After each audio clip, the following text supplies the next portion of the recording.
Donc, bonjour à toutes, bonjour à tous. Ceci est un webinaire organisé par l'association Les Collectifs que je vais présenter rapidement. On organise des webinaires très régulièrement pour permettre le partage de compétences et de connaissances à la fois à notre communauté de membres de collectifs et plus largement aux salariés engagés qui s'intéressent à ce qu'ils peuvent faire en interne dans leur structure. On a un autre webinaire la semaine prochaine sur les enjeux également de durabilité et, des enjeux, et le lien avec les enjeux business. C'est le 6 mai. Donc n'hésitez pas si vous voulez vous inscrire. Le but d'aujourd'hui, ce sera de parler du FSSD et de cette paire de lunettes. Et merci à Caroline et à Antoine d'être là. Juste rapidement sur l'association. On est une association qui a été fondée il y a 4 ans. On est un réseau de collectifs de salariés engagés pour l'écologie dans leurs boîtes respectives. Le but de l'association, c'est d'aider ces salariés engagés à, d'une part, créer leur collectif, c'est-à-dire se regrouper dans des groupes de salariés qui veulent transformer leur organisation de l'intérieur. Et ensuite, une fois qu'ils ont créé un collectif, à mener des actions. On a un certain nombre d'outils pour ça, notamment l'Atlas des actions qui répertorie des actions déjà menées par des collectifs du réseau.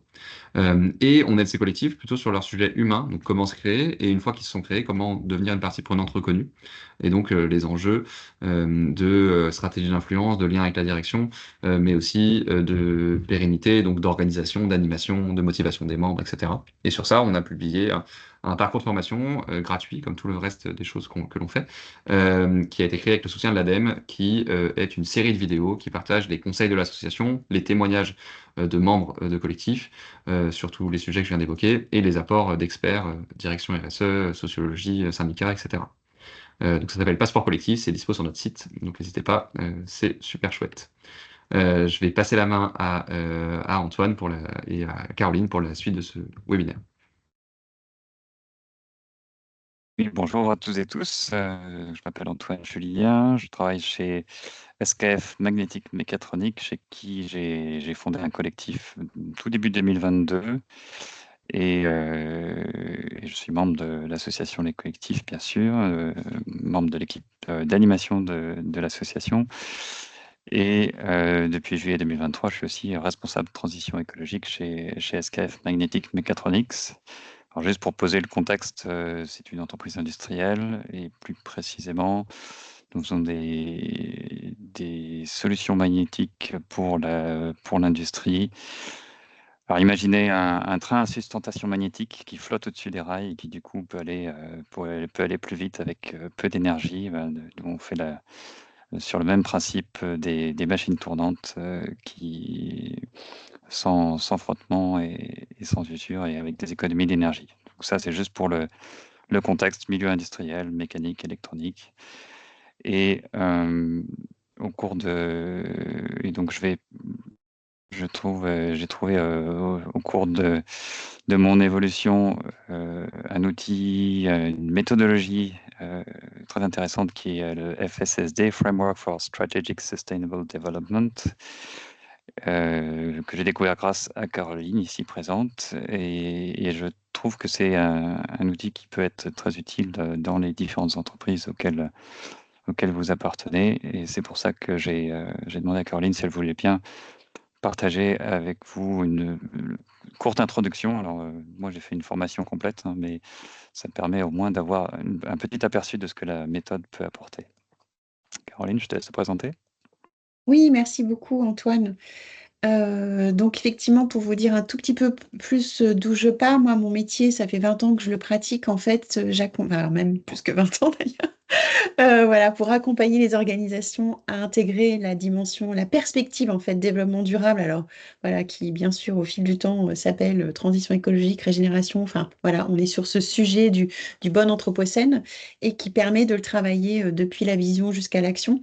Donc j'ai mis effectivement cette image parce que en fait je crois que c'est le sujet essentiel et ça serait quelque chose que vous connaissez tous, c'est de se dire bah, comment est-ce qu'on repense nos activités économiques dans le respect des dynamiques sociales et dans le respect du vivant.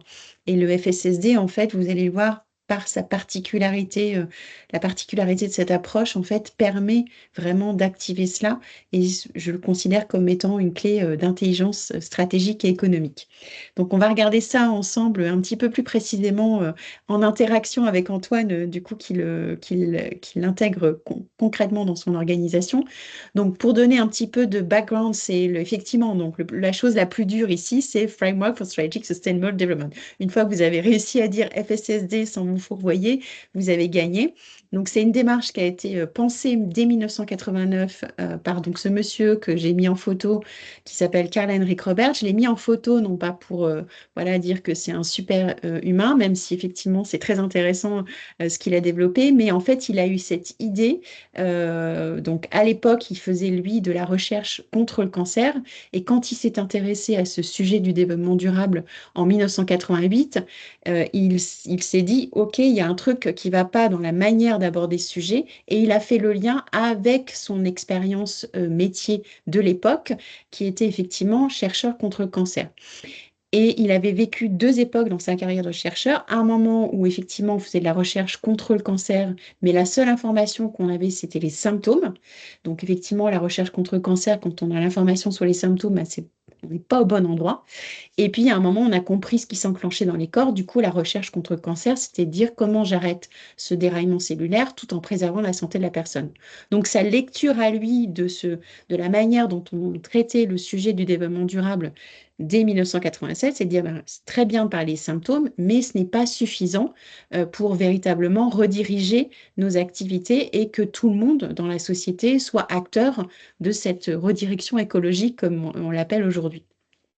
Donc son sujet, c'était de se dire comment est-ce que, en tant que scientifique, on peut bien sûr dire ce qu'il ne va pas, mais également est-ce qu'on peut outiller tout un chacun de la compréhension des règles du jeu, des systèmes socio-écologiques dans lesquels on travaille, pour pouvoir être compétent, chacun où on est acteur dans la société. Et c'est ça qui va permettre effectivement de créer de la valeur métier, d'agir pour les transitions et de sécuriser aussi la pérennité des organisations, dont je refais le lien avec cette idée, voilà, d'intelligence stratégique et économique. Donc, une démarche, voilà, qui a 35 ans de retour d'expérience, qui a reçu un certain nombre de prix internationaux, qui est une démarche qui est open source. Ça, je pense que c'est aussi très important de le souligner. Il y a un master qui existe en Suède depuis 20 ans, et cette photo parce que, en fait, tous les foyers suédois, en 1989, ont reçu un livret et une cassette audio. Donc, vous voyez son petit nom suédois, c'est Det Nederlige Steget. C'est aussi connu sous le nom de l'ONG The Natural Step, mais voilà, le point d'ancrage académique, c'est Framework for Strategic Sustainable Development.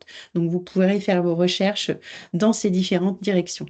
Alors maintenant, si on rentre dans qu'est-ce que c'est que cette démarche, c'est vraiment cette idée de se dire, on a appris à lire, à écrire, à compter, et finalement, on vit tous nos vies là dans le système Terre, au milieu des autres vivants, et on n'a pas forcément eu une éducation à qu'est-ce que c'est que ce système et comment est-ce qu'on peut travailler dans les règles du jeu. Donc c'est vraiment ça l'intention du FSSD.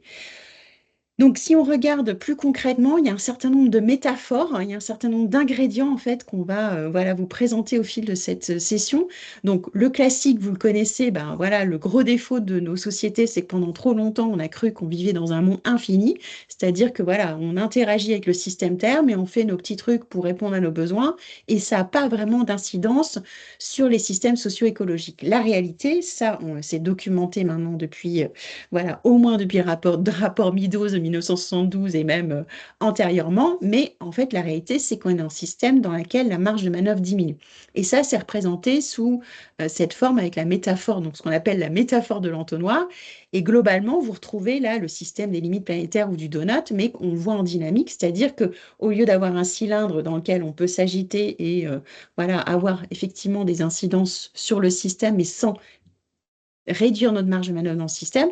Là, ce qu'on voit, c'est qu'on a une diminution de la quantité et la qualité des ressources naturelles, et parallèlement, on a une augmentation de la population dont la demande en ressources augmente. Donc, ça fait qu'au fur et à mesure où le temps passe, finalement, notre cylindre, il s'écrase et il prend cette forme de début d'entonnoir. Le message clé de cette représentation-là, c'est pas de se dire que c'est la fin du monde dans 50 ans ou dans 3 millénaires, c'est de se dire, bon, ok, on a quand même compris un certain nombre de problèmes, on a mis en place un certain nombre de solutions, et il semble que plus ça va, moins ça va. Donc, là où ça doit nous renvoyer, c'est de se dire, mais qu'est-ce qu'on n'a pas compris dans les règles du jeu qui fait que quand on croit participer à finalement résoudre des problèmes, on continue à participer à réduire la marge de manœuvre. Donc, l'objectif, c'est bien de voilà, stabiliser l'écrasement de ce cylindre. Donc là, c'est la sortie de l'entonnoir. On ne sait pas exactement à quoi ça va ressembler et quand est-ce que ça va pouvoir arriver, mais en tout cas, c'est ça l'objectif. Et derrière, vous voyez que la marge de manœuvre se réouvre, puisqu'on peut compter, alors voilà, ça dépend jusqu'où on va, mais en tout cas, sur la capacité régénérative de la nature. Et aujourd'hui, voilà, on parle d'économie à visée régénérative. Donc voilà, soyez attentifs à ces messages, mais en tout cas, ça nous donne un horizon de transformation. Donc ça, c'est le premier élément. Le challenge de notre époque, c'est qu'effectivement, ça aurait été vraiment plus intelligent de te poser toutes ces questions de manière intense il y a 50 ans ou il y a 70 ans ou il y a un siècle. Là, le truc, c'est que plus ça va, moins ça va. Donc, on est un peu pris dans un triple agenda parce qu'il faut gérer des crises, il faut s'adapter et il faut transformer. Donc, on a 3 choses à faire ensemble et c'est pour ça qu'il faut sérieusement s'outiller pour voilà, optimiser finalement toutes les ressources, qu'elles soient intellectuelles, humaines, économiques ou naturelles, pour effectivement se redonner de la marge de manœuvre. Donc la logique générale, une fois qu'on a posé ça de cette manière de travailler, parce que le FSSD, c'est pas une procédure, c'est vraiment une architecture de pensée, et vous le verrez dans le témoignage qu'apportera Antoine, c'est vraiment voilà, cette idée d'architecture de pensée, j'apprends à lire, à écrire, à compter, et après je couple ça dans les univers métiers où je suis. Donc la logique générale du FSSD, c'est de dire, ben, vous l'avez compris, et là, ce que je vous partage ici, vous pouvez le lire à l'échelle voilà, d'un produit, d'une filière, d'une entreprise, d'un territoire. C'est la même manière de travailler. Donc, globalement, ce qu'on peut dire en synthèse de nos activités aujourd'hui, c'est qu'on s'est organisé entre humains pour satisfaire nos besoins. Dans la manière de satisfaire nos besoins, ben, oui, on répond aux besoins, mais on a des impacts sur la société et sur l'environnement, qui est ce petit bonhomme qui se prend la tête dans les parois de l'entonnoir. Et là, ce qu'on a fait beaucoup trop et qu'on fait encore beaucoup trop, c'est qu'on va mettre beaucoup de jus de cerveau à résoudre ce problème. Mais effectivement, si on n'a pas compris la règle du jeu générale dans laquelle on joue, il est fort probable que la solution qu'on développe au problème d'aujourd'hui devienne le problème de demain. Et comme ça, on passe de la peste au choléra et vous avez tous des idées en tête de ce type de scénario. Donc, c'est pas pour mettre voilà, à la poubelle ce type de stratégie, c'est plutôt de se dire comment est-ce qu'on utilise au mieux encore que ce qu'on fait aujourd'hui, l'intelligence dont on dispose dans la résolution des problèmes, en incorporant non seulement l'information de là où on a déjà mal, mais là où on cherche à aller. Donc l'objectif là, c'est de comprendre quelles sont les règles du jeu du système qui n'est pas en train de s'écraser. Donc ce système, on ne peut pas le décrire comme un scénario, et ça, notre pauvre cerveau qui aime tellement maîtriser le compliqué, il est très déçu de cette situation, mais c'est la réalité. On ne sait pas ce que seront exactement des sociétés durables, donc on ne peut pas se donner voilà, un plan où on dit Antoine s'occupe des pièces roses, Paul s'occupe des pièces blanches, moi je m'occupe de la colle, rendez-vous dans 30 ans et tout ira bien. Donc, il faut qu'on travaille sur d'autres métaphores. Et là, la métaphore sur laquelle on s'appuie, c'est la métaphore du jeu d'échecs. Donc, voilà, vous savez jouer aux échecs, vous ne savez pas jouer aux échecs. On sait tous que pour faire échec au roi, il y a un certain nombre de conditions à respecter. Donc là, la stratégie de travail a été exactement la même. C'est de se dire quelles sont les conditions nécessaires à arrêter la non-durabilité de nos sociétés. Donc, on va voir quelles sont ces conditions. Et c'est ça qui constitue la paire de lunettes et l'essence en fait de cette démarche. Et ensuite, dans la logique générale par laquelle on va continuer à travailler, on va se mettre avec cette paire de lunettes sur les yeux et on va faire ce qu'on appelle du backcasting. Donc le backcasting, c'est simplement, je regarde le présent à partir de l'endroit où j'ai compris le système dans lequel je cherche à opérer, à partir de l'endroit où j'ai compris les règles du jeu. Donc là, en fait, quand vous faites cet exercice de backcasting, vous êtes en train d'analyser le présent en ayant en tête le respect de ces 8 conditions qu'on va voir. Et c'est ça qui va vous permettre de voir tous les problèmes que tout le monde voit en ce moment. Si on fait une analyse par les impacts, une analyse par les limites planétaires, il y a tous ces sujets qui sont déjà documentés. Et là, on va voir d'autres sujets qui ne sont pas encore forcément des sujets qui sont documentés comme étant des impacts, mais qui sont des sujets qui ne respectent pas ces conditions. Et donc, c'est là où ça devient une démarche stratégique parce que ça va nous donner plus de billes dans la manière dont je vais penser la solution à mes problèmes d'aujourd'hui. Et donc là, vous allez du coup pouvoir engager une transformation qui va être informée effectivement par s'éloigner de là où j'ai mal, tout en sachant où je cherche à aller. Et donc, on est globalement dans un scénario où on n'est plus dans la navigation à vue. En gros, j'avance et puis chaque fois que je rencontre dans un caillou, bah, je change de direction. Là, j'avance et j'ai également une boussole qui m'indique vers où aller. Alors, ça ne veut pas dire que j'y vais tout de suite maintenant très facilement, mais j'ai quand même plus d'informations que si je ne sais pas où je cherche à aller. Donc, bien sûr, la question que vous avez tout de suite, c'est de se dire, bah, OK, c'est quoi ces conditions nécessaires à des sociétés durables? Et là, la manière dont ça a été travaillé, c'est pour ça que je vous ai parlé un petit peu de Karl-Heinrich Robert en introduction, c'est que ça a été travaillé vraiment avec cette logique, à nouveau, de dire, bah, je ne vais pas aller chercher le plus en aval possible les symptômes parce qu'on voit qu'on a une liste à la Prévert qui n'arrête pas de s'allonger et qui fait des cascades d'impact aujourd'hui. Là, la stratégie, ça a été d'aller chercher le plus en amont possible.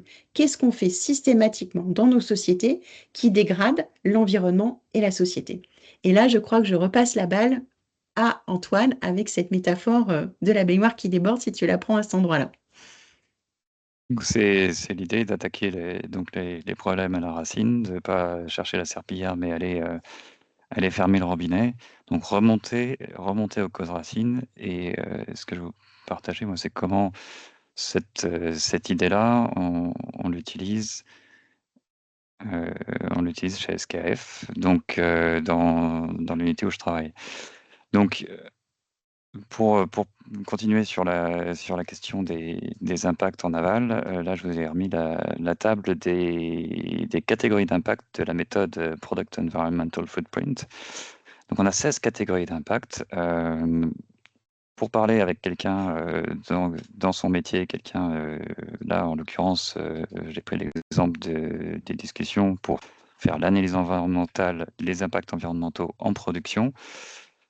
Je ne vais pas parler aux gens de production de formation photochimique d'ozone, d'eutrophisation et avoir un grand succès. Et même dans les autres métiers, de toute façon, essayer de prendre une décision en prenant en compte 16 catégories d'impact différentes, bah, c'est juste ingérable. C'est juste ingérable. Et si tu as la diapo suivante, Caroline. Ouais. Pardon, La, ça bloque, ouais, pardon. Un autre cadre qui est un peu simplifié, toujours sur la partie environnementale, et qui est bien connu selon les limites planétaires. Mais encore une fois, c'est quand même pas très facile à appréhender. La perturbation des cycles biogéochimiques, la diversité génétique par rapport à la diversité fonctionnelle, quand on parle d'intégrité de la biosphère, tout ça, c'est du vocabulaire qui est quand même pas très accessible. C'est pas facile à appréhender. Donc, ce que j'utilise, moi, ce qu'on utilise, c'est une petite vidéo qui explique les 3 conditions environnementales dont on a parlé, et de façon très simple, en fait. En 7 minutes, il y a une petite animation graphique qui permet de comprendre quelles sont vraiment les causes racines démontrées scientifiquement, qui amènent à toute cette pléthore d'impacts en aval. Et les 3 conditions environnementales, elles sont rédigées de la sorte: la biosphère n'est pas soumise à une augmentation systématique, le systématique est important bien sûr, de la concentration des substances extraites de l'écorce terrestre. Pensez le cadmium, le mercure, éléments parfaitement naturels, mais qui, quand ils sont concentrés, nous créent des problèmes. Une augmentation systématique de la concentration des substances produites par la société. Donc cette fois-ci, on parle de substances de synthèse ou qui sont présentes dans la nature, mais qu'on répand dans des quantités que la nature ne sait pas gérer, bien trop importantes. Et la troisième, c'est la dégradation par des moyens physiques, que ce soit voilà, raser une forêt pour creuser une mine, que ce soit la surexploitation par la surpêche. Donc, dégrader la nature par des moyens physiques avec une intensité qu'elle n'arrive pas à gérer. Donc ce sont trois conditions relativement simples et que du coup sont plus faciles à retenir en tête. Et avec cette petite vidéo, moi l'expérience que j'en ai, c'est que n'importe qui en 7 minutes a compris ces trois conditions et ça a du sens et il peut du coup les appréhender très facilement. Ce que je vous ai mis là, c'est de manière un peu anonymisée, l'analyse pour un atelier de production chez SKF, avec en entrée les composants, les différentes opérations et le produit semi-fini en sortie d'atelier. Et bien avec des participants de l'équipe de production qui ont vu cette vidéo, on a listé ensemble tous les entrants, outre les composants, et le lien, oui, sera fourni bien sûr en dernière diapo. Donc tous les entrants, l'énergie, les consommables, etc., qu'on utilise pour ces différentes opérations, tout ce qui ressort, les déchets, les fumées, les vapeurs, etc. Et on fait bien là la différence entre ceux qui vont dans une benne qui va aller être retraité et donc qui n'est pas dispersé dans la nature, et les déchets qui, eux, vont directement dans la biosphère. Type, là, en l'occurrence, l'exemple principal qu'on a là, ce sont des vapeurs. Car ceux-là, du coup, il n'y a pas de traitement, ils ne sont pas confinés à l'intérieur de notre technosphère, de ce qu'on maîtrise techniquement. Ils sont directement dispersés dans la biosphère. Quand on a fait cette cartographie des opérations, à la fois dans son fonctionnement normal ou pour être en phase avec la norme ISO 14000 dans les fonctionnements anormaux mais raisonnablement prévisibles, donc accident ou acte malveillant type événement cyber, eh bien, les personnes sont tout à fait capables d'appliquer ces trois conditions et de retrouver, si tu cliques encore une fois, pour tout ce qu'on a Pardon. cartographié, quelles sont les conditions qui sont mises en cause et qu'on vient violer. Donc on a en bas toutes nos consommations d'énergie qui vont créer des gaz à effet de serre. On a à gauche la dégradation d'écosystèmes par les ressources qu'on va aller extraire dans les mines. On a les déchets qui veulent dire donc de la consommation de matière. On va déjà de la consommation de matière pour rien, parce qu'on a créé du déchet, c'est quand même du gaspillage. Mais aussi, on a concentré des matériaux, on répand donc des substances créées par la société. Et donc, on peut lister là les différentes façons qu'on a par notre processus d'aller à l'encontre de ces conditions et en fait, qui font que notre processus il contribue à la dégradation systématique de l'environnement. Et en dernier point, bien sûr, la production n'a pas la main sur tous ces paramètres, mais on identifie quels sont les différents départements qui contribuent qui ont des leviers d'action sur ces différents paramètres, là où on veut optimiser, réduire notre contribution à la dégradation du monde. Donc ça, c'était un exemple concret de comment on utilise pour la partie environnementale, et je vais laisser Caroline enchaîner pour la partie, pour les autres conditions. Ok, merci. Donc effectivement, là, ce qu'on avait vu, c'était les 3 conditions environnementales. Et cette paire de lunettes, elle comprend aussi un regard qui permet d'adresser la dimension sociale. Alors, la dimension sociale, il y aurait bien beaucoup de choses aussi à introduire, mais je vais simplement le présenter ici en disant que finalement, ce qui fait que les sociétés humaines, ça a été travaillé exactement de la même façon, en fait, en allant chercher le plus en amont possible. Et donc, en se disant que la clé de voûte, alors quand je dis en se disant non, c'est fondé sur des travaux, mais voilà, au final, on peut résumer ça en disant ce qui fait que des sociétés humaines fonctionnent, c'est qu'il y a de la confiance entre les individus et entre les individus et les institutions. Et donc là, la question, c'est comment est-ce qu'on va dégrader cette confiance? Et donc, la formulation se poursuit en disant, ben voilà, dans ces sociétés durables, les personnes ne sont pas soumises à des barrières sociales structurelles. Alors ça, c'est vraiment, voilà, un gros mot qui est une forme de traduction difficile de l'anglais, mais c'est vraiment qu'est-ce qu'on se fait entre humains. C'est pas ce que la nature nous fait ou ce que nous faisons à la nature, c'est qu'est-ce qu'on se fait entre humains. Et barrières sociales structurelles, ça peut être des choses qui sont formelles parce qu'on a contractualisé de telle manière ou des choses informelles, voilà, en disant bah, dans notre organisation, ça a toujours été comme ça. Et on voit qu'on peut dégrader la confiance en appuyant sur 5 leviers où on va aller chercher les gens sur la santé. Donc voilà, faire en sorte, donc c'est de se dire que dans des sociétés pleinement durables, j'ai confiance que tout est en place pour que je puisse préserver ma santé, exercer mon pouvoir d'influence, développer mes compétences au niveau individuel et collectif, être considéré de manière impartiale et construire du sens. Donc ça, c'est extrêmement intéressant quand on va travailler dans les organisations parce que, au contraire des conditions environnementales, on peut dire, vous voyez ici la paire de lunettes de manière intégrale, bah, les conditions environnementales, partout où on est sur la planète, on va être rapidement coincé dans les mêmes niveaux en fait d'utilisation des ressources, alors que sur la dimension sociale, finalement, si on pose la question aujourd'hui à des collaborateurs en France ou si on avait posé la question à des collaborateurs dans une entreprise en 1825, on n'aurait pas obtenu les mêmes réponses. Et pareil, géographiquement, si on pose la question au Brésil aujourd'hui, on n'a pas les mêmes niveaux d'attente et de réponse. Donc là, on voit quelque part qu'on a un levier de transformation qui est infini. Peut-être au contraire, alors, je sais pas, enfin, dans un regard différent de ce qu'on a sur la dimension de la biosphère, quoi.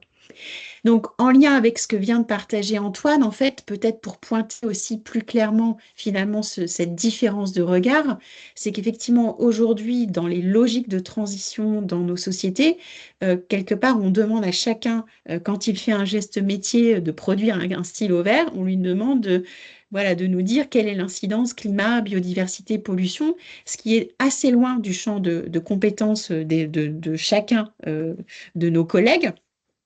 Et là, vous l'avez vu, comme le partageait Antoine, finalement, on va poser des questions qui se rapprochent de l'endroit où la personne exerce le métier. Alors, ça ne veut pas dire qu'elle a la réponse à la minute, mais en tout cas, voilà, on parle plus à l'endroit où chacun est manœuvrant. Et donc, c'est là où, effectivement, ça complète complètement les stratégies où on va voilà, tenter de documenter par les impacts. Donc là, on voit que les deux approches se répondent. Si je poursuis sur les ingrédients qui composent en fait cette démarche, donc on vient de voir le côté langage commun, et ensuite il y a un mode opératoire. Alors vous allez voir, c'est pas de la grande sophistication, et puis on l'a vu tout à l'heure quand je vous ai présenté la logique de backcasting à partir de cette paire de lunettes des 8 conditions. Donc le schéma général de travail, en fait, quel que soit le contexte et le périmètre en fait sur lequel on va travailler, c'est ces 4 étapes. Et vous voyez tout de suite, c'est dit que ces 4 étapes itératives, c'est vraiment voilà, une logique, une architecture de travail qu'on va voilà, répéter de manière continue. Et en fait, ce qui fait la différence dans les organisations, c'est de réussir à intégrer ce questionnement dans les processus qui sont existants. Donc la première étape, c'est effectivement partager le même schéma mental. Mais partager le même schéma mental, ça ne veut pas dire qu'on pense tous pareil, ça veut dire juste qu'on s'est outillé de ces ingrédients qu'on vient de voir à l'instant. Donc on a voilà, quelque part appris un petit peu à lire, à écrire, à compter. Et après, on va mettre en œuvre le processus. La deuxième étape, c'est qu'on va analyser le présent, mais comme je vous le disais tout à l'heure, vous n'allez pas analyser le présent à partir d'une liste d'impacts et de symptômes qui sont connus aujourd'hui. Vous allez analyser le présent à partir de ces 8 conditions. Ce qui fait que vous allez voir des problèmes que tout le monde voit déjà, plus tous ceux qui sont dans les tuyaux. Ensuite, étape C, c'est assez classique, il n'y a rien de FSSD là-dedans, c'est de se dire, OK, ben voilà, j'ai l'analyse de la situation actuelle, je sais que je veux tendre, en plus de m'éloigner des problèmes, vers ces 8 conditions, donc ben, OK, qu'est-ce qu'on peut imaginer? Donc là, véritablement brainstorming sur des solutions, des idées d'action. Et ensuite, il ne faut pas oublier l'étape D qui va poser 3 questions. Et Antoine va illustrer concrètement comment il a manœuvré ça dans sa propre organisation. Mais en fait, c'est le moment où, voilà, sur chaque idée de solution, on va se poser 3 questions. Est-ce que ça va dans la bonne direction? Donc là, à nouveau, je vais analyser l'idée au regard de ces 8 conditions. Et là, vous imaginez bien que ce qui se passe en général, c'est qu'on n'a pas tout bon tout de suite sur toutes les idées pour qu'elles s'alignent avec ces 8 conditions. Mais vous allez avoir des idées qui sont bien sur la condition 1, la condition 3, la condition 5, une autre idée sur la condition 4, la condition 1. Donc là, vous vous retrouvez avec le classique de chou et de carotte. Donc une deuxième manière d'épurer en fait les solutions ou des bonnes solutions, c'est que vous allez vous poser la question, est-ce que si je mets en place cette idée, est-ce que ça m'ouvre le jeu? Donc là, on revient sur la métaphore du jeu d'échecs, de dire si je fais ça et après. Parce qu'effectivement, quoi que vous soyez, que vous décidiez d'agir, c'est pas le bout du chemin. Donc, c'est de se dire si j'agis à cet endroit-là, est-ce que ça m'ouvre le jeu ou est-ce que je suis en train de me mettre dans un cul-de-sac? L'objectif étant ici de trouver effectivement plutôt des plateformes flexibles, même si vous n'avez pas totalement la visibilité sur la suite, mais au maximum d'éviter les cul-de-sac. Et ensuite, dernière question, bien sûr, là où vient la dimension économique en fait dans le FSSD, mais ça peut être plein d'autres raisons que purement économiques, c'est de se dire, bah, OK, maintenant que j'ai validé que je suis au carré, si on peut dire ça, pour la logique anthropocène, ou en tout cas bonne anthropocène, euh, est-ce que je peux activer cette idée-là ou maintenant, ou est-ce qu'il faut que j'attende un petit peu plus tard pour ma capacité d'investissement? Donc là, vous voyez que les 8 conditions, elles vous servent à 2 endroits. À l'endroit où vous faites l'analyse de la situation actuelle et au moment où vous êtes en train de décider quel chemin vous allez prendre pour engager la transformation. Je te repasse la main, Antoine. J'ai pris un deuxième exemple pour illustrer justement. Moi, ce que j'apprécie, c'est la versatilité de ce cadre d'analyse. C'est que ça permet, tout à l'heure, je parlais de la production, ça permet à des gens de production de tout de suite faire le lien entre ce qu'eux, ils font et comment ils pourraient agir différemment pour attaquer les causes racines du problème. Donc ça les rend, ça donne du sens et ça les rend aussi acteurs parce qu'ils voient quel impact ils peuvent avoir. On a eu le même, on a avec le même outil et la même philosophie, on peut attaquer des questions tout à fait stratégiques et une qui nous a beaucoup occupé, qui nous occupe encore chez SKF, c'est OK, on a un produit, j'expliquais au départ, qui permet de faire des économies d'énergie notamment. Mais comme tout outil, il peut être utilisé à bon ou à mauvais escient. Donc quelles sont les applications de nos produits qui elles-mêmes sont durables? Alors il y a plusieurs façons de répondre à ça, mais d'un point de vue environnemental, entreprise européenne, la première chose, c'est de se tourner peut-être sans doute vers la taxonomie européenne. C'est donc il y a un cadre réglementaire qui permet de dire ce qui est durable ou pas durable. Non, je reviens un petit peu en arrière quand même. Merci. Sauf que pour ça, bah, il faut prendre les dizaines. Là, j'ai mis des copies il y a un outil pour naviguer là-dedans qui est mis à disposition par la Commission européenne, parce qu'il y a des dizaines et des dizaines de catégories différentes, pour chacune, il faut répondre à tout un tas de conditions. Donc, c'est un travail de fourmi, de spécialistes de répondre à la question. Ça peut permettre de répondre à la question par rapport à ce cadre-là, de la taxonomie. Il faut le faire d'ailleurs, puisque ça fait partie d'obligations réglementaires. Mais c'est pas pratique. Un comité de direction qui fait un séminaire pour discuter stratégie, il va pas rentrer dans le détail de toutes ces conditions-là. Et en plus, ce ne sont pas des conditions qui sont établies de manière forcément scientifique, puisque derrière, il y a un compromis politique dans l'établissement de ces réglementations. Et on le voit bien en ce moment avec les discussions sur le fait de est-ce que on pourrait revenir en arrière sur certains acquis du Green Deal européen. Donc, il y a des cadres qui ne sont pas forcément, par contre, pratiques pour discuter stratégie, ou pas forcément pratiques pour discuter stratégie au sein d'un comité de direction, mais aussi pour des membres de collectifs qui voudraient, par exemple, aller challenger telle activité dans notre entreprise.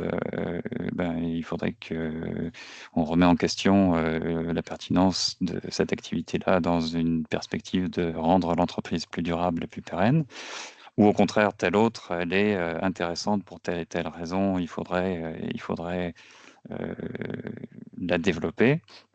Donc ça, ce sont des choses qu'un collectif peut porter auprès de sa direction en s'appuyant sur un langage relativement simple, basé sur les 8 conditions, établies scientifiquement par la méthode FSSD. Donc ça permet de clarifier le message, de clarifier l'analyse pour soi-même, déjà être capable de distinguer qu'est-ce qui est durable et qu'est-ce qui n'est pas, et clarifier le discours vis-à-vis d'un comité de direction, comme on le faisait tout à l'heure vis-à-vis de l'équipe de production.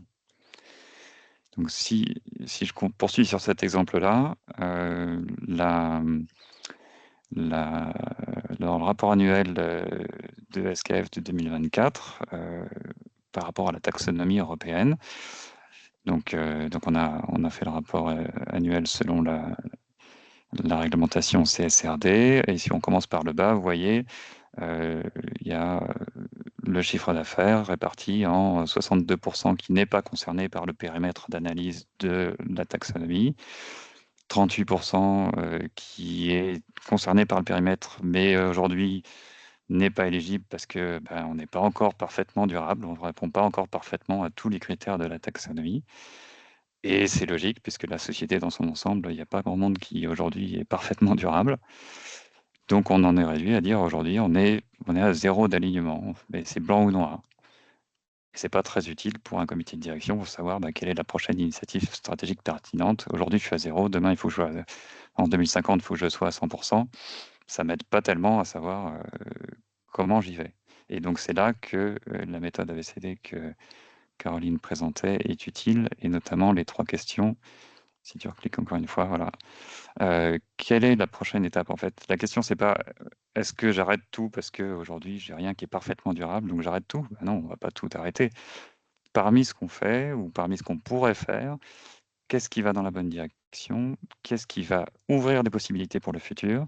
On va peut-être construire une première portion d'offres et demain on va rajouter un deuxième élément, et comme ça petit à petit on va progresser, tout en restant bien sûr profitable, puisque le but c'est pas de faire couler l'entreprise, au contraire c'est de la rendre pérenne et de montrer qu'on peut être durable et avoir du succès et être une entreprise qui a du succès.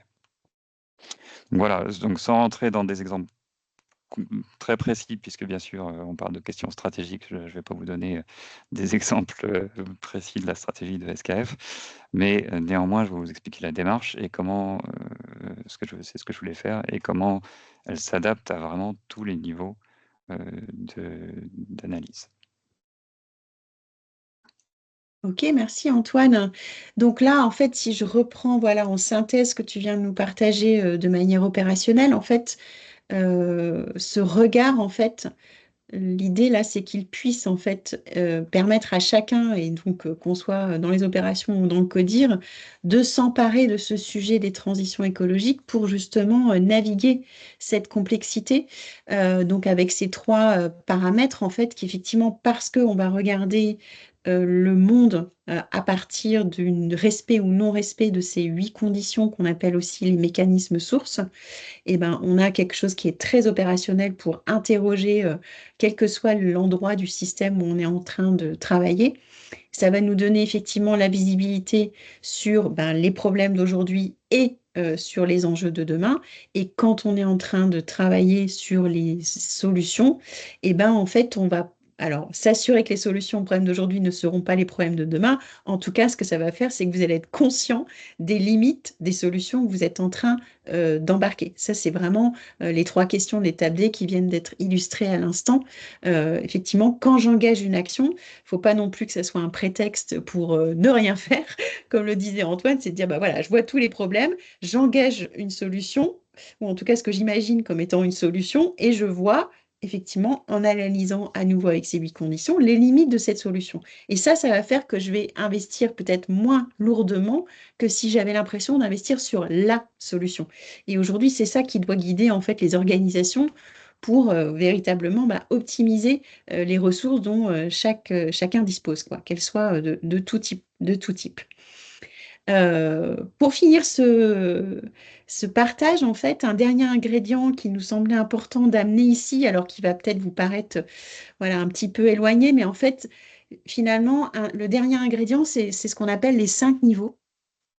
Et c'est vraiment de se dire que ça permet de clarifier la planification dans les systèmes complexes, en fait.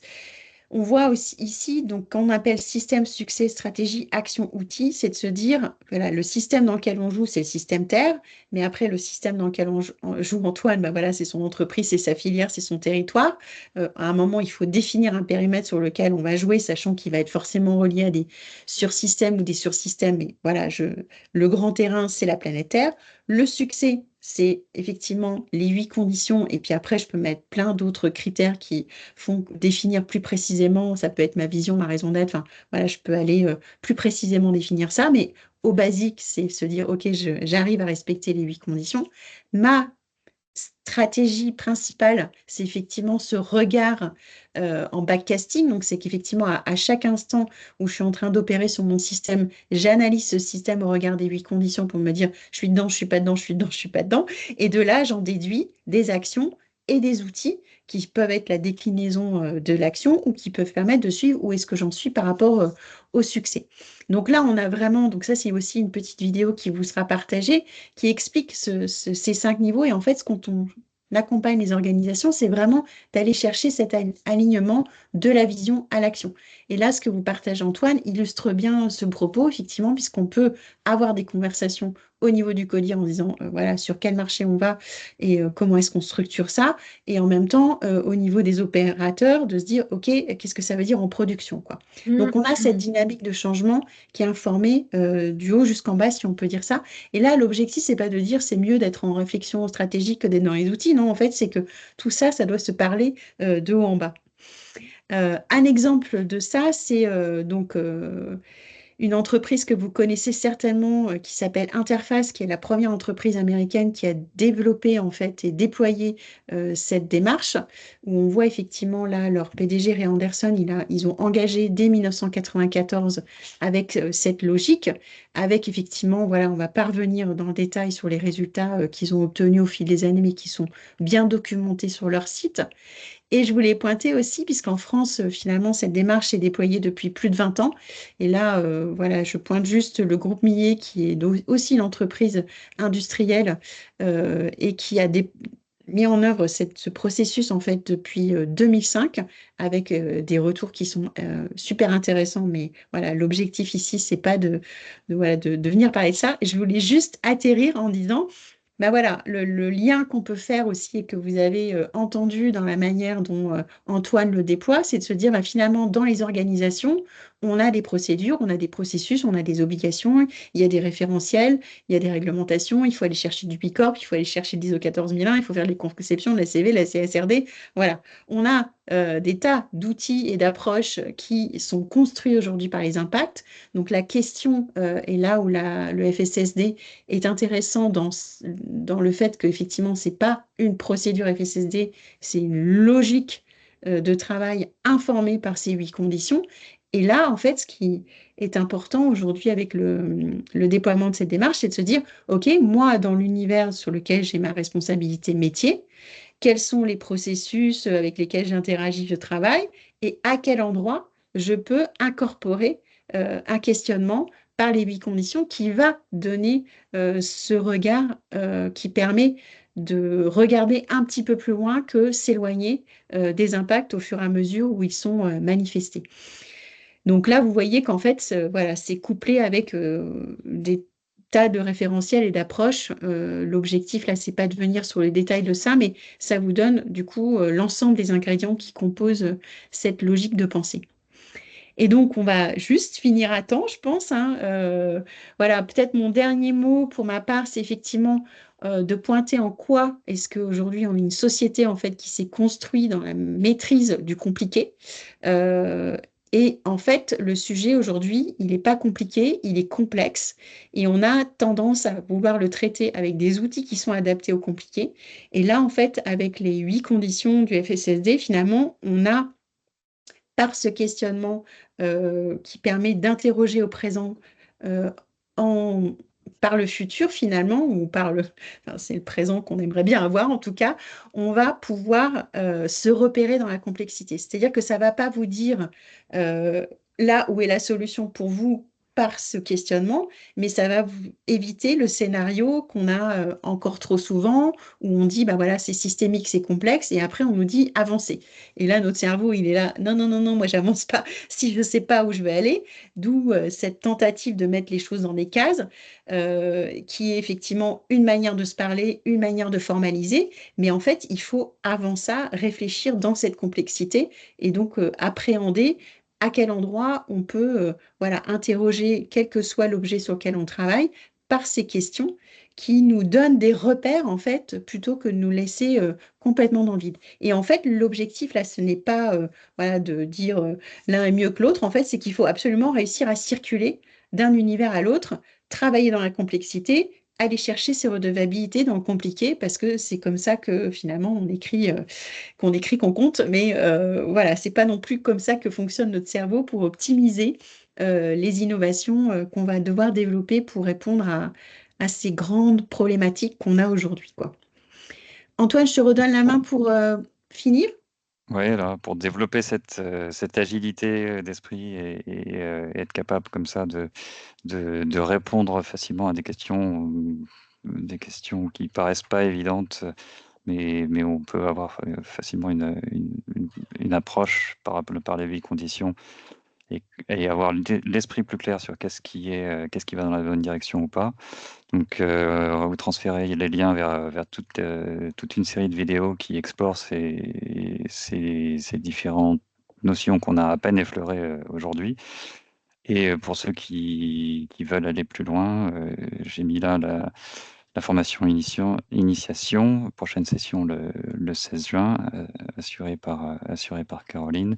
Et moi, j'ai fait ce premier niveau et un deuxième niveau de praticien en tant que voilà, professionnel de la transition écologique, mais il n'y a pas forcément besoin d'aller jusqu'à ce niveau-là, suivant l'utilisation que vous pouvez en fait en faire chacun dans votre contexte d'entreprise et suivant votre rôle.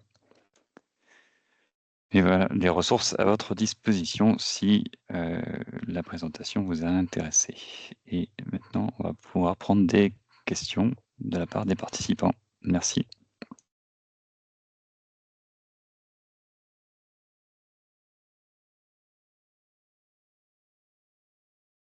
Il y a des questions dans la conversation. Non. Je peux peut-être poser du coup une première question. Antoine, dans ton expérience, parce que donc c'est pas des processus, c'est un cadre de travail. Ça a l'air quand même voilà, assez complexe, comme on vous l'avait dit, en termes de changement de mentalité, d'appréhender. Comment tu arrives à le passer à l'ensemble voilà, des équipes de production? Combien de temps ça prend? Et comment tu arrives ouais, à le mettre en place concrètement, sachant que ça reste assez abstrait? En fait, pour faire un atelier d'analyse environnementale, comme j'ai montré tout à l'heure, je commence déjà, il faut leur expliquer ce qu'on cherche à faire. Voilà, on cherche à identifier les impacts environnementaux pour être capable de cibler nos actions.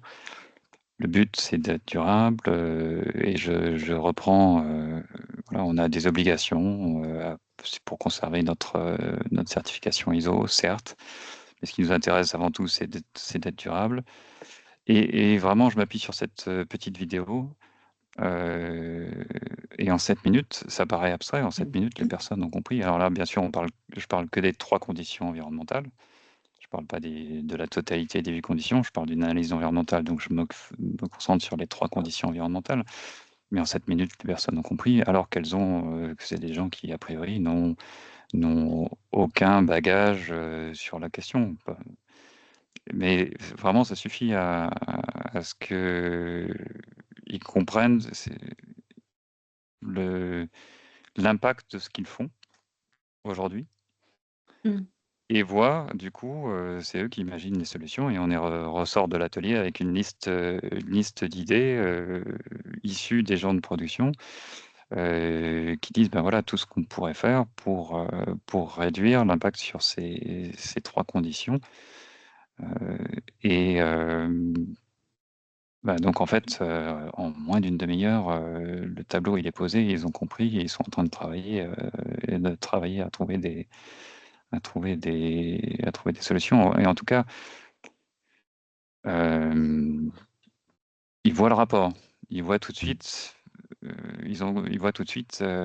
en quoi ce qu'ils font eux concrètement dans leur métier est en lien avec le respect de la durabilité. C'est pas la durabilité perd son côté abstrait justement. Ouais. Donc, tu n'as pas besoin de former les équipes à la FSSD pour voilà, mener l'analyse et avancer au niveau de l'entreprise au global. Non, il y a une formation pour accompagner, être capable d'expliquer, d'utiliser, de déployer ça de façon large, oui. Mais n'importe qui, très rapidement, est opérationnel avec peu d'explications parce que c'est assez simple à appréhender et ça a vite du sens. C'est mon expérience en tout cas. Ok, merci, ouais, super intéressant. Oui, si je peux compléter, parce qu'en fait, là, finalement, Antoine maîtrise la logique, et donc lui, finalement, c'est lui qui l'ingénierie dans les contextes qui sont les siens dans son entreprise, en fait. C'est vraiment comme ça que ça a été pensé. Et après, le côté théorique, forcément, quand il est présenté comme ça dans une présentation courte, on peut se dire, oula, effectivement, les substances extraites de la croûte terrestre, qu'est-ce que c'est que ce truc?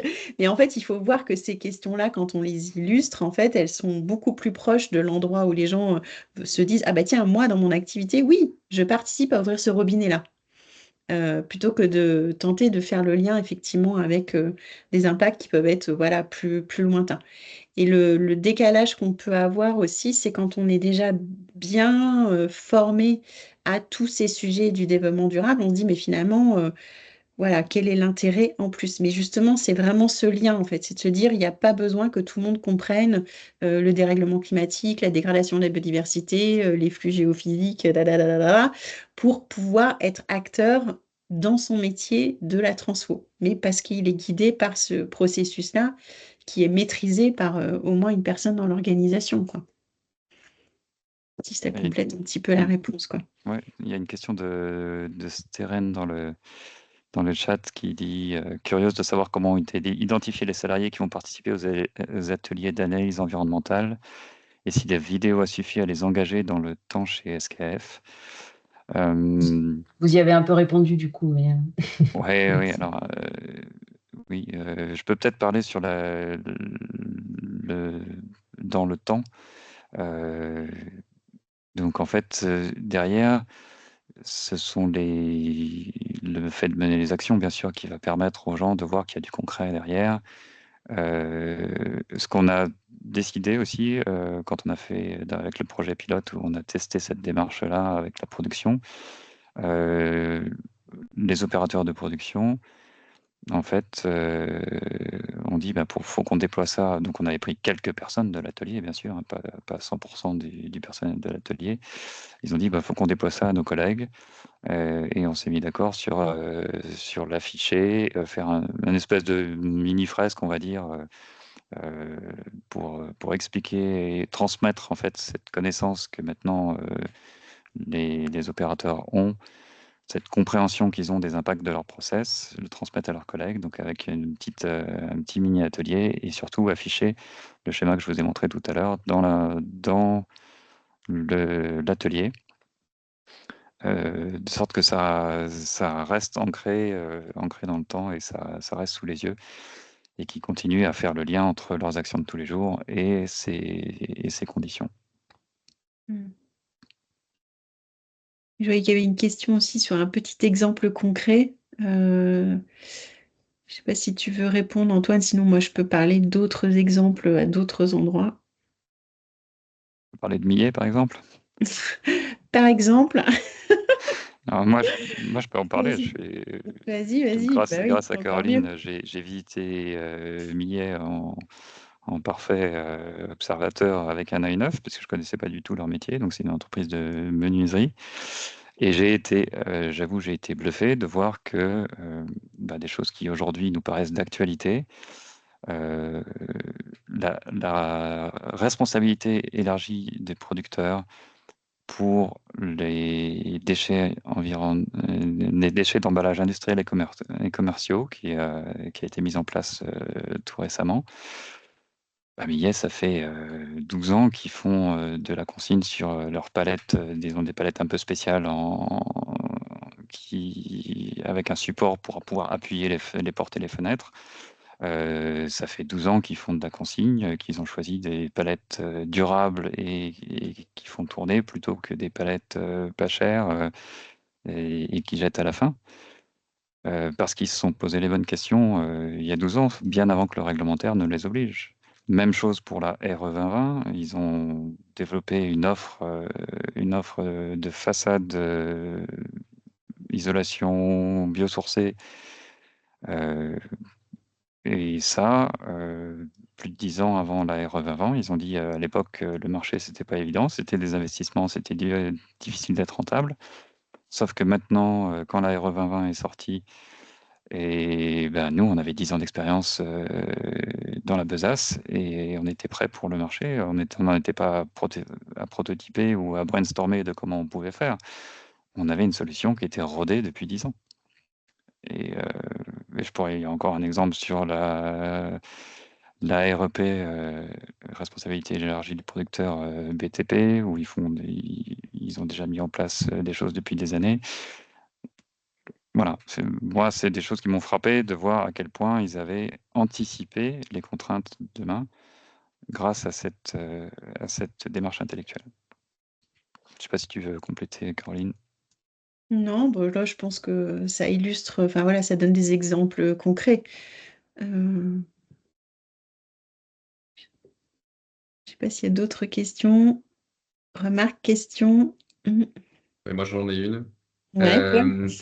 Du point de vue d'un groupe de salariés engagés qui cherche à discuter avec sa direction, là, Antoine t'a pas mal parlé dans les réponses aux questions, du point de vue des autres salariés, mais du point de vue de la discussion avec la direction, de vos deux expériences, est-ce que c'est vécu comme d'autres arguments, de la même manière qu'on parle souvent d'essayer de présenter les co-bénéfices à la transition écologique en même temps que la transition écologique directement? Est-ce que c'est vécu comme d'autres arguments ou est-ce que c'est carrément un changement de façon de penser, enfin, les paires de lunettes dont on parle depuis le début? Comment c'est vécu dans les discussions avec la direction? Moi, je vois ça plus comme une simplification du discours qui permet d'être plus percutant dans le discours. Et c'est plus comme ça que je le perçois, l'équipe, dans la façon dont les employés peuvent se saisir de ça. Caroline? Oui, j'abonderai tout à fait dans ce sens-là. En fait, c'est pour ça qu'effectivement, en introduction, je disais, voilà, pour moi, c'est une clé d'intelligence stratégique et économique. C'est-à-dire que c'est vraiment comme ça que ça permet de s'en emparer. C'est-à-dire qu'un codir, c'est ce que disait Antoine, il ne va pas s'emparer des 32 voilà, indicateurs ESG. Lui, ce qui l'intéresse, c'est de dire, bah voilà, de mon activité, comment je perçois les éléments qui va la contraindre et comment est-ce que je m'active là-dedans. Et donc, pour citer juste un exemple comme ça, où moi, j'avais accompagné une PME qui faisait du tuyau, qui a engagé cette démarche en 2009 parce qu'on l'avait invité dans un atelier pour travailler avec l'industrie du PVC. Donc, on avait à un moment fait bouger la filière en invitant les plus gros fournisseurs et les plus gros clients. Et donc, ce dirigeant se dit, bah, OK, moi, ça m'intéresse. Et je l'ai réinterrogé pendant le Covid parce que du coup, on a eu le temps d'avoir plein de conversations avec plein de gens. Donc en 2020, je le rappelle en me disant, mais qu'est-ce qui vous avait motivé à l'époque pour engager en 2009 en fait? Et il me disait, mais moi j'avais trouvé ça super intéressant que, un, on ne me dise pas que je suis un méchant, deux, qu'on me donne un outil hyper concret, en fait, dont je peux m'emparer en tant que dirigeant pour interroger mon activité. Et je crois que c'est ça aussi qui a vraiment su très bien fermiller, c'est de dire, effectivement, il y a les milliers de petits gestes qu'on peut faire pour, voilà, dire dans les opérations, on s'aligne au maximum et du coup, tous les collaborateurs peuvent contribuer, mais c'est aussi de regarder l'activité. Et Millet, c'est peut-être l'élément qu'on peut ajouter à cet instant, c'est que lui, il a réinterrogé sa vision en 2005 en disant, OK, est-ce qu'on est le meilleur producteur de portées de fenêtres? Parce que ça a été longtemps ça, le discours des uns et des autres. Et là, c'est dire, on contribue à l'habitat. Et en fait, aujourd'hui, c'est ça qui est le leitmotiv en fait, dans leur structure, c'est dire, on contribue à l'habitat. Et donc, de réinterroger tout ce qui est produit, tout ce qui est donc cette nouvelle activité dont parlait Antoine de rénovation énergétique des bâtiments par l'extérieur. Enfin, ça, c'est des idées qui ont émergé en s'interrogeant à cet endroit-là, quoi. Donc, voilà, je pense que c'est vraiment le côté qui permet de rentrer dans un codir, en fait, qui est souvent à la porte fermée. Même là, on voit un peu avec la CSRD, ben, en fait, l'intention de la CSRD, c'était d'emmener le sujet. Et là, on voit bien qu'effectivement, beaucoup de structures ben, disent, OK, on fait des équipes dédiées. Et à nouveau, le sujet a du mal à rentrer au niveau du CODIR et à nouveau à être porté par tous les collaborateurs. Et donc là, on a une forme de pont, en fait, puisqu'on parle une langue voilà, qui est plus audible, plus manœuvrable à l'endroit de ces acteurs. Et après, on peut ramener ça en redevabilité, en CSRD, en Bicorp, en tout ce qu'on veut, en fait. Il n'y a pas de sujet par rapport à ça, quoi. Trop bien. Merci beaucoup. Avec plaisir. On va clore ce webinaire-là. Si ça vous va, Antoine et Caroline, si vous avez un dernier mot, n'hésitez pas. On vous transmettra le replay ainsi qu'à tous les inscrits. On vous transmettra également la présentation. Je crois qu'il y a une dernière question sur le gong de Dorian, mais vous pouvez y aller les autres. Alors, Comment, avec sur cette approche le Millet, a-t-il gong, réussi à contrer des concurrents pas chers et éloignés? ça, je ne saurais pas répondre précisément. Moi, ce que j'ai compris quand même, c'est que le marché de la fenêtre, alors effectivement, il peut y avoir des importations qui viennent notamment de l'Est de l'Europe. Mais là, pour eux, ça a vraiment été d'être. Enfin, je pense qu'ils sont une entreprise qui dit qu'elle a une croissance et qui sont confortables. Enfin, et c'est ça aussi qui était peut-être scotchant dans la visite l'année dernière, c'est de dire on sent une sérénité en fait. Il y a une. Voilà, les gens savent pourquoi ils sont là, les gens savent pourquoi ils exercent leur métier. Ça se traduit aussi dans l'employabilité, dans le fait que les gens restent là, sont à fond quand il s'agit d'y aller. Enfin, il y a quelque chose aussi qui se sent dans l'atmosphère, en fait, dans cette structure. Et ils sont voilà, encore en train de développer, finalement, même quand la RE 2020 a confirmé leur idée. Pour eux, tout d'un coup, voilà, là, le téléphone s'est mis à sonner plus intensément parce qu'ils avaient le produit que tout le monde devait commencer à chercher, mais qu'eux, ils étaient en capacité de production. Et donc, et finalement, cette réglementation leur donne une marge de manœuvre pour aller plus loin. Donc, finalement, chaque contrainte pour eux, c'est, enfin, Fabrice le dit souvent, hein, c'est soit on voit le développement durable, la transition écologique comme un empêcheur de tourner en rond, soit on se dit, bah ok, ça c'est le nouveau système de contraintes dans lequel il faut que j'invente des solutions, quoi. Et plutôt qu'effectivement d'avoir, ce qui est un peu compliqué pour les organisations aujourd'hui, c'est que la règle du jeu n'arrête pas de changer, parce qu'on dit, bah voilà, climat, biodiversité, pollution, donc là en fait, ok, on veut bien jouer, mais alors effectivement, il n'y a pas forcément toujours de la bonne volonté pour jouer, mais voilà, pour ceux qui veulent bien jouer, c'est que la règle change tout le temps. Alors que là, ben, on se dit, OK, je prends une règle hardcore, si on peut dire ça comme ça, qui est fondée scientifiquement, qui va me permettre voilà, d'éclairer au maximum là où j'arrive à moi voilà, circuler dans l'optimisation. Et après, Millet est très clair en disant on n'est pas arrivé au bout de la sortie de l'entonnoir, parce que de toute façon, personne ne peut y arriver si tout le monde n'y arrive pas. En fait, on se tient tous par la barbichette. Ils ont des fournisseurs et des clients, mais c'est pareil, ils ont des conversations avec leurs fournisseurs et leurs clients qui sont d'autres qualités que juste un rapport marchand, quoi, et qui pérennisent et qui sécurisent, en fait, dans les cas de crise comme Covid, par exemple, qui ont fait qu'eux, ils n'ont pas eu ces ruptures qui ont été constatées. Donc, voilà, il y a un côté, effectivement, je peux avoir un bénéfice immense juste maintenant, ou voilà, je peux penser un petit peu plus loin que le bout de mon nez. Et effectivement, là, c'est une entreprise familiale, donc voilà, ils ont aussi cette intention de transmission. Mais après, toutes les entreprises familiales n'en sont pas forcément non plus dans cette logique. Donc voilà, il faut trouver les endroits. Et je trouve que du coup, Antoine, c'est pas la parfaite illustration de dire, OK, moi, j'ai besoin de structuration, j'ai besoin d'un outil pour parler avec tous mes collègues qui n'ont pas tous besoin d'être des calculateurs de CO2 ou d'éclatement de la biodiversité, en fait. C'est ça qui est compliqué aujourd'hui, quoi. Voilà. Merci beaucoup. Merci beaucoup Caroline, merci beaucoup Antoine, merci à tous les présentes et présents. On vous envoie tout ça. Avec Merci plaisir, bonne beaucoup. journée. Au revoir.